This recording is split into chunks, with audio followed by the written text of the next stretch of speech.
So, we've talked about first trimester, we've talked about second trimester, and how, you know, I was feeling a bit better, for you, it was still the same.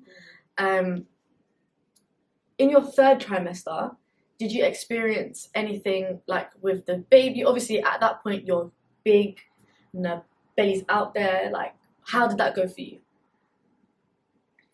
Third trimester, everything was calm. I wasn't sleeping comfortably. That's the only thing. Like, sleeping was jarring. I had to get a pregnancy pillow between my legs. I was waking up to go to the toilet 5 times a night. Just that kind of thing. I was experiencing Braxton hicks though, small. Yeah, like, it would just tighten up. Like that was a weird feeling, but it didn't hurt. It was just uncomfortable. But nothing was really alarming me, right? Okay. But it was a mad time because in my third trimester, I lost an auntie to COVID.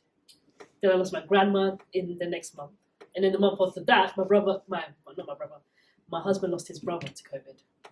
So I lost 3 family members back to back, and it was so mad.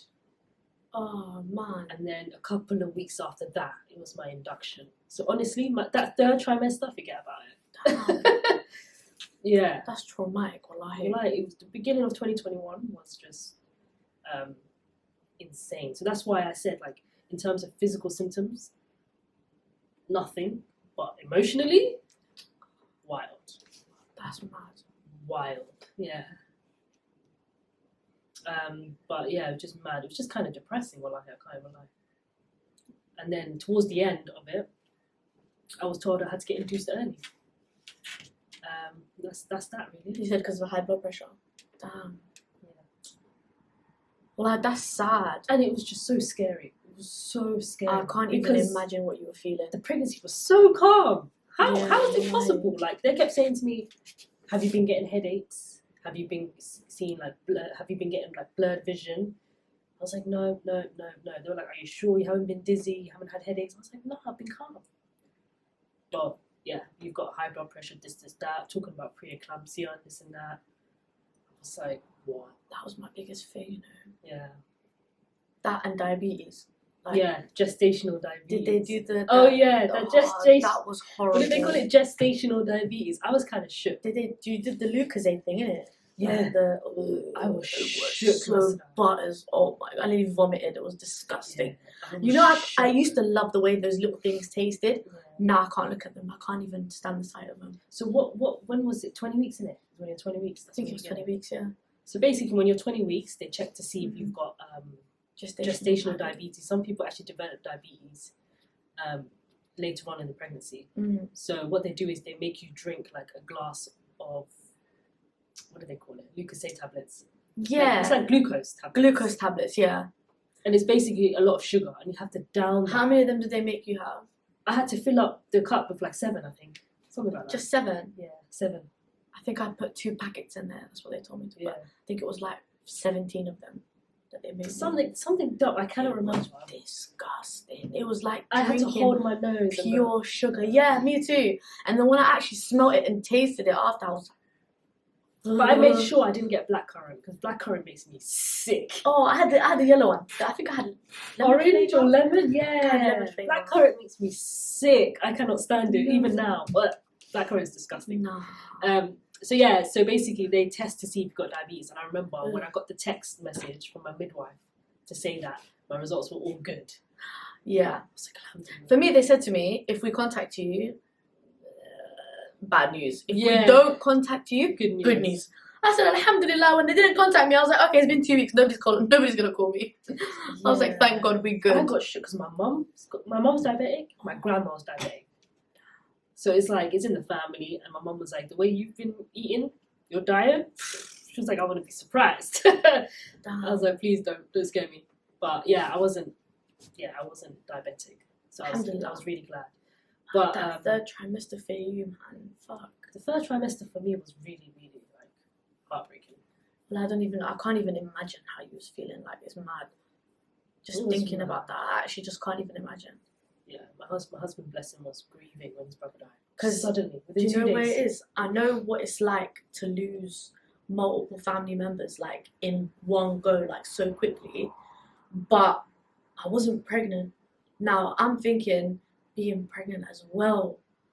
Like, but then again, that's based on my pregnancy experience. Do you know what I mean? Like, if that had happened while I was pregnant as well, I feel like, you know what? God really did take it easy on me though. Because I was chilling most of the pregnancy. Then I got tested towards the end. Yeah. Whereas for you, like everyone gets tested differently. Like I know someone who was vomiting every single day for 9 months. My Like, she cousin had to as be well. on IV. My cousin as well. So like, you get tested in different ways. So Different imagine ways. if I was going through it with my pregnancy and then those things happened. I would have lost my damn mind. God only gave me one test. Wallahi, Death. God. Death. But my pregnancy was calm, and therefore I was able to be calm in those You was situations. able to be able to, I was able to handle it. yeah. So I To see hold it it as a together. blessing in disguise. Yeah, Like, yeah. like hold it together. Yeah. I was gonna say put it together. That doesn't make any sense. Hold it down. Yeah, basically you held it down. That's Yeah, mad. Yeah, that was my That's mad. that was my 3rd trimester wrapped up. Mm. So it was a madness, and I felt a bit shit because I couldn't plan a baby shower. So instead, I had to get like a baby wish list, and people had to send me shit through Amazon. That's why I'm going all out for Jenna's birthday next month. Like I'm gonna do a fuck off party because I've always wanted a baby shower. I think it's pretty cute, isn't it? I think the whole concept of baby shower is the most adorable thing. It's so cute. I wasn't too bothered about the baby shower because I had the gender reveal, so I wasn't really too bothered. Plus, I felt like shit anyway. So I was like, I don't even know if I can muster up the energy to do all of this again. But my 3rd trimester was a mixture of traumatic and it was mad because I keep saying it was mad a lot, but guys, like I swear, I wish I could explain to you. I wish you could see like what I was going through when I was like 9 months pregnant or 8 months pregnant. Like number one, I was so big and I was so heavy. Like my feet were swollen, like big, like this. I'll see if I can find a picture of my slides, but my size 5 pair of slides were too small.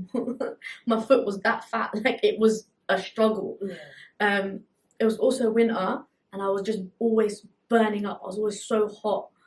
And man, it was a lot.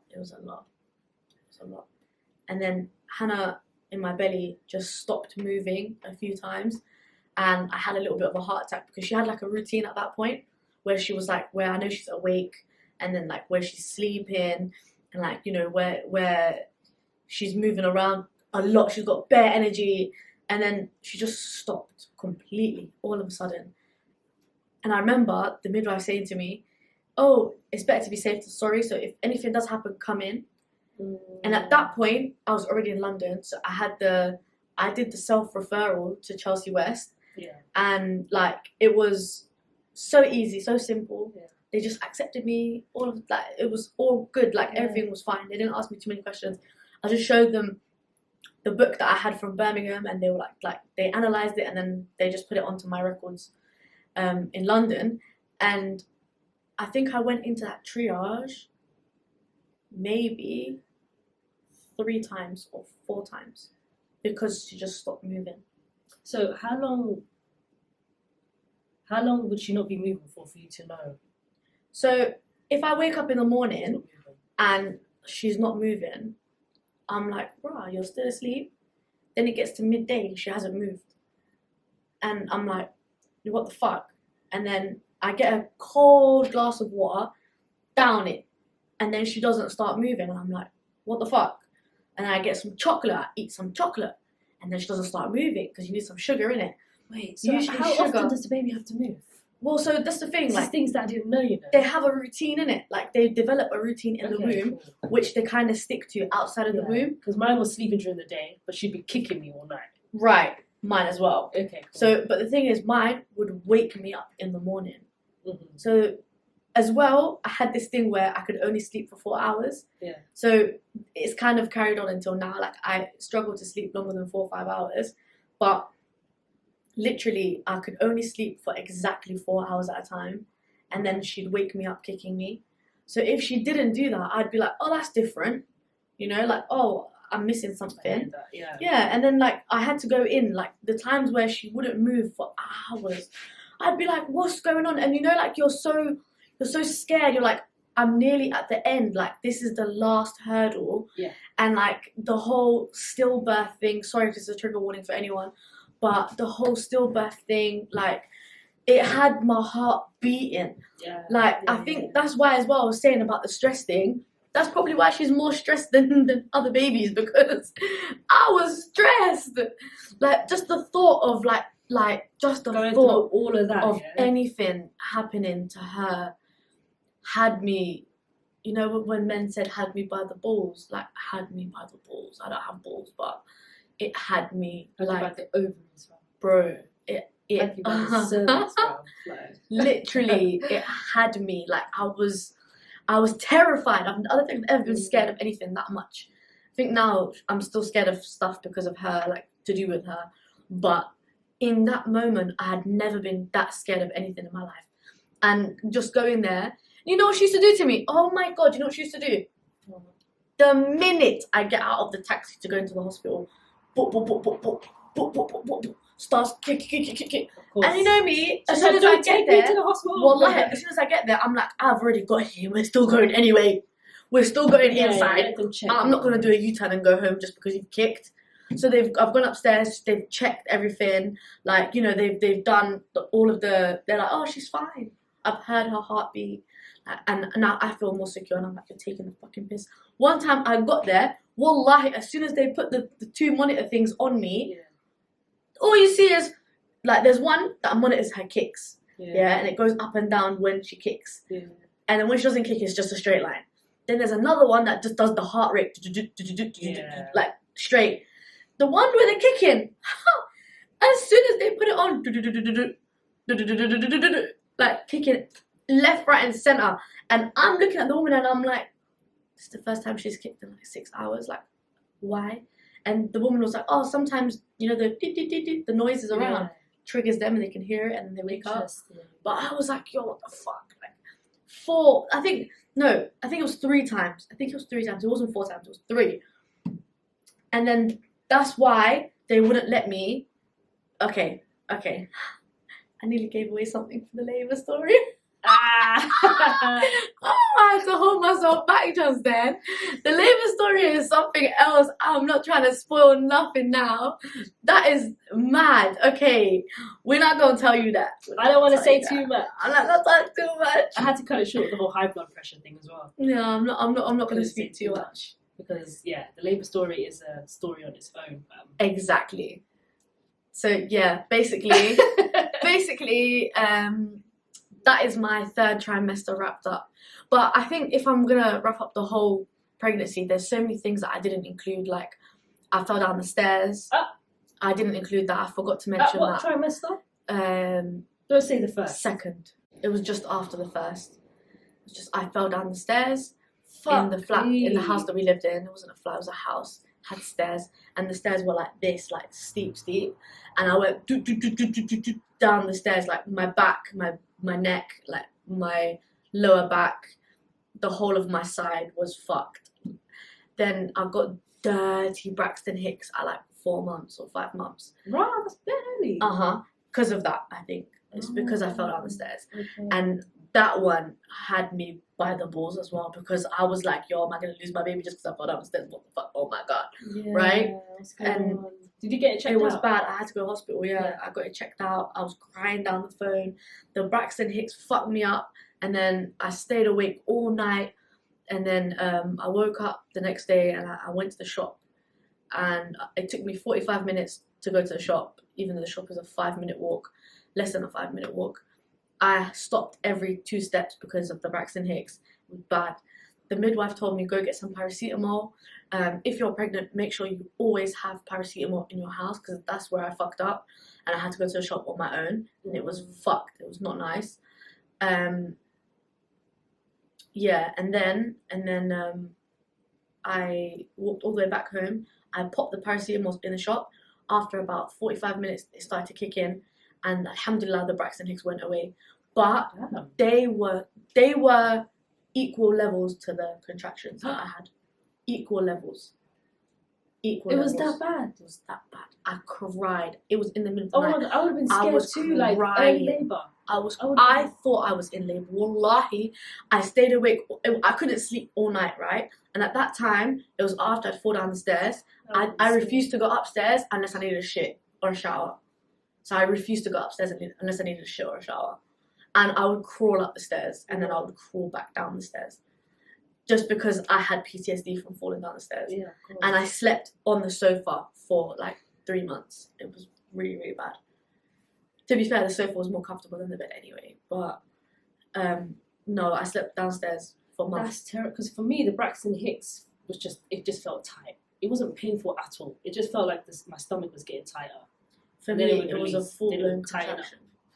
Full-blown contraction. Fuck me. To the point where I was like crying my eyes out. It was fucking bad. Oh my so yeah, I didn't include that. Because that's what? That must have been a little glitch in the No, I didn't include it. You know why? Because wallahi, I thought the story of me falling down the stairs is just so sad that it upsets me to think about it. So I'm not really going to talk about it too much. But if I was to wrap up my whole pregnancy, that shit was fucking hard.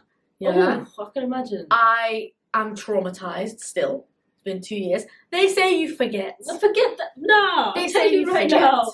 I'm telling you right now. I ain't forgotten there's shit. Nothing I forgot. It's been almost a year, and there's nothing I forgot. Right. Labour and the recovery. Wallahi, honestly, I don't know. A lot of people don't talk about it too much, and it kind of gets sugar coated. But pregnancy is different for every person. As it was like, obviously for you was chilling, and for me I was fucked. And then towards the end, you was not chilling, and me, towards the end, I was very, very traumatized. Yeah. But my friend, she literally worked up until 2 weeks before she gave birth. She was so normal that you wouldn't even be able to tell she was pregnant. Yeah. It's different for everyone. And then there's the people like my cousin who vomited every single day from the beginning to the end. Yeah. So, I hope no one sugarcoats it, but that shit is hard, wallahi. It's not an easy thing to go through for anyone. Like one of my friends, she was the same. She was vomiting throughout her whole pregnancy to the point where she lost so much weight. She was on IV and stuff. When her labour came, the baby came out just like that. Quick, boom. See, you're right. And I said, you know what? God really had your back. It's good. You suffered. God. You suffered for 9 months. She suffered for 19 years. You know what she said to me? I don't know if she jinxed it. You know what she said to me? Darling, your 9 months has been chill. Your labour's gonna be mad. I said, what? So it's the opposite effect. No. If your pregnancy is calm, your labour's gonna be wham. I said, okay. Yeah, but my pregnancy was mad, and then my labour was madder. I feel like, yeah, but her, she was like, alhamdulillah, she was like, my baby's out within 2-3 hours. What? Of what? From the beginning contractions to the end? No way. She said she had like her water broke. She started getting contractions. She went to the hospital. 8 centimeters. That's mad. Yeah, and I said, you know what? That's God right there. That is God. She couldn't even eat anything. She couldn't hold anything down. Like she really suffered. Maskina. For 9 months. That's mad. So she deserved that. Wallahi, she deserved that. Wallahi, she deserved that. Really? Wallahi, you deserved she that. fully deserved You suffered that. for 19 years. Wallahi, you deserved that.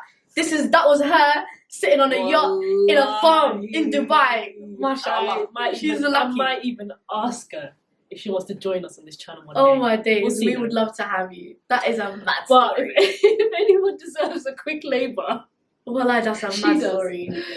Don't we all? But anyways. Wallahi, this has been a great thing to talk about, even just remembering the pregnancy days. Obviously it's traumatic and obviously PTSD, but I feel like it kind of reminds me just how worth it Hannah was. You know, now that I look back and I think, fucking hell, it makes me do it again more patient with her as well. Sometimes I snap and I'm like, the baby's driving me mad.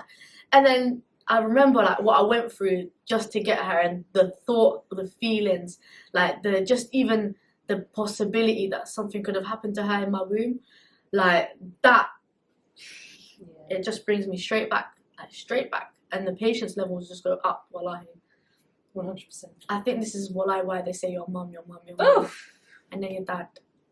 Who should I give my love? Do you know that song? My respect and my honor to. Who should I remember after Allah? And Rasulullah. Your Comes mother. Who next? Your mother. Who next? Your mother. And then your father. Yeah. Back in the line. Wheel it up again. Get to the back of the line. But, Jannah is underneath your feet, wallahi. That's why. Yeah, 100%. That is why. And even till this day, when I say things like, I don't want to get pregnant again, I'm too scared to get pregnant. My husband's like, you don't know how much ajr you guys are getting. You women. Like, you don't know how much ajr you're getting for going through all that pain. It's mad. Do you get what I mean? But it's like, I still don't. I still don't want it. Look, people go to work and they get money for it, but some people don't want to go to work. It's the same. I'm not gonna lie to you. Give me the ajr for it. Like, I don't really want to do it again. I'm traumatized. I'm traumatized. Wallahi, that's exactly it. I always said I would only do it again if it was like the love of my life, and it's been a few years, and you know, me and Hannah have got a good routine going where she speaks properly and understands and goes to school and, you know, is calm. Some people see it the other way where they're like, but why would you want to do that all over again and go back to being stressed when, you know, you could just do it all in one go and get it over and done with? But why would I do it all in one go and get it over and done with? Fam, I've got one child and I don't sleep. You want me to have 5 kids and not sleep now for another 6 years, right? Only for me to then be okay for another 30. I'm sorry. If the odds are suffer for a week for a lifetime of happiness, I'll take it. But this is not suffer for a week. This is suffer for 9 months every single time, yeah? And also suffer for lack of sleep. You know, they say, I think the first 2 years of that baby's life, you're fucked. You know, they say that every mother, who gives birth loses in the first 2 years 6 months worth of sleep. Do you know how much sleep that is? That's 6 months worth of sleep. Oh, I'm trying to do the math. Fam, can you imagine every night 8 hours, 6 months worth of 8 hours? Every night. It's not a Monday to Friday thing. It's an every night thing. Yeah. 6 months worth of sleep. Yeah. And you want me to do that all in one go? Well, so look, you have one child, 9 months pregnant, then you have the child, you give birth, and then the first year you can't really have another kid because you're not fully healed or whatever. But they will do it anyway. Yeah, people do that anyways. That's wild to me. Anyways, no judgment, no shade, no judgment. Then you're doing another 9 months. Is this a prison sentence? Then you're doing another 9 months, and then you're giving birth again. Wow, the other babies are still left. Wow, you're still... And it's not like your husband or the person you're having a kid with is going to quit work and do this with you, because how are you going to eat? Who's going to buy that baby formula? Do you know what I mean? It's just going to be more expensive as well. Bam! You can't just both go on benefits. It don't work like that. The system don't work like that. It's honestly, I hear it all the time. People saying, I'm going to do it back to back. And bang it out. Like 4 out the way. I promise you, once you have one, you will understand. Because I only have enough capacity for gender right now. Just one child. Sometimes I don't even have the capacity. Sometimes I don't even have that capacity. What I say, sometimes my storage is full. Hey, wallahi, just SD card full. The disk is full. I need to delete some files.